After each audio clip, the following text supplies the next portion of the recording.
পশ্চিমবঙ্গে mid day meal নিয়ে নতুন করে আলোচনা শুরু হয়েছে। সরকার ইসকনের মাধ্যমে খাবার সরবরাহের সিদ্ধান্ত নিয়েছে। আলোচনা সেটা নিয়েই।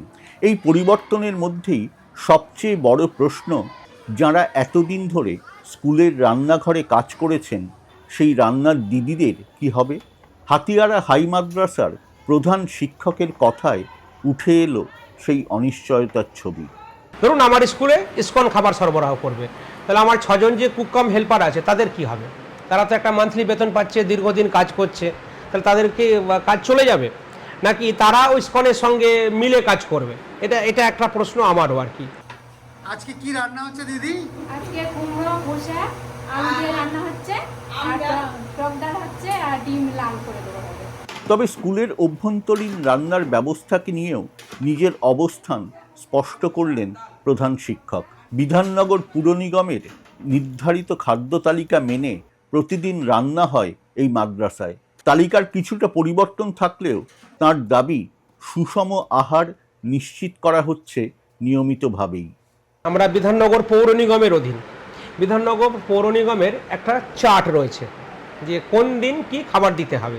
ওই চার্টে মাংস দেওয়ার কথা নেই, কিন্তু আমরা কোনো একটা দিন মনে হলো আজকে একটু মাংস দিই, সেটা আমরা দিয়ে থাকি। আবার ডিমটা দেখা যাচ্ছে সপ্তাহে সোমবার আর বৃহস্পতিবার দেওয়ার কথা, সেক্ষেত্রে আমরা কখনো কখনো ডেটটা একটু এদিক ওদিক করা হয়, কিন্তু দেওয়া হয়। 6 দিনের যে তালিকা সেটা সবটাকে মিলিয়ে যদি একদম ব্যালেন্স ডায়েট, অসুবিধা কিচ্ছু নেই। 2 দিন ডিম পাচ্ছে, হ্যাঁ, তার সঙ্গে সবজি পাচ্ছে, খিচুড়ি পাচ্ছে, আলু সয়াবিন থাকছে, ফলে নো ডাউট একটা সুষম আহার তারা পাচ্ছে। রান্নার দিদিদের বেতন বাড়ানোর সিদ্ধান্ত তিনি স্বাগত জানিয়েছেন। রাজ্য সরকার এই সিদ্ধান্ত নিয়েছে।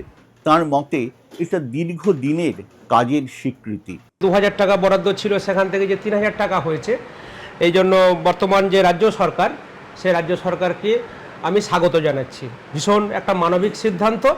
ওদের আরও বেতন বেশি পাওয়ার কথা, কিন্তু তা না হোক, যেটা হয়েছে সেটাই অনেক, এবং এটা একটা নতুন সরকারের মানবিক দিক।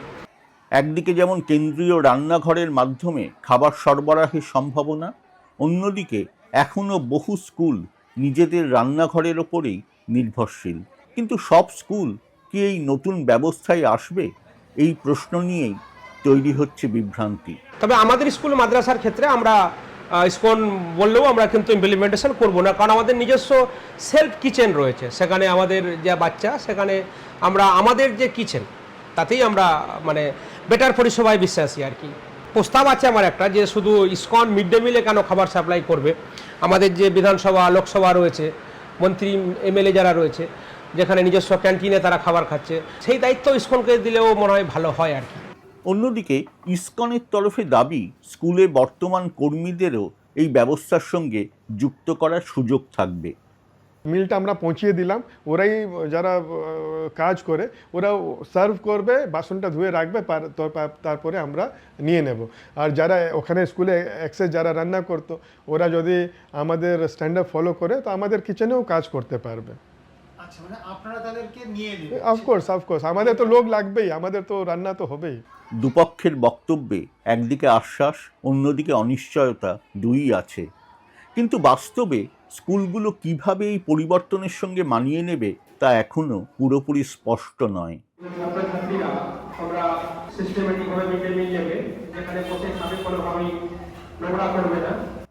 মিড ডে মিল শুধু একটা খাদ্য প্রকল্প নয়, এটা হাজার হাজার কর্মীর জীবিকা এবং লক্ষ লক্ষ পড়ুয়ার দৈনন্দিন নির্ভরতা।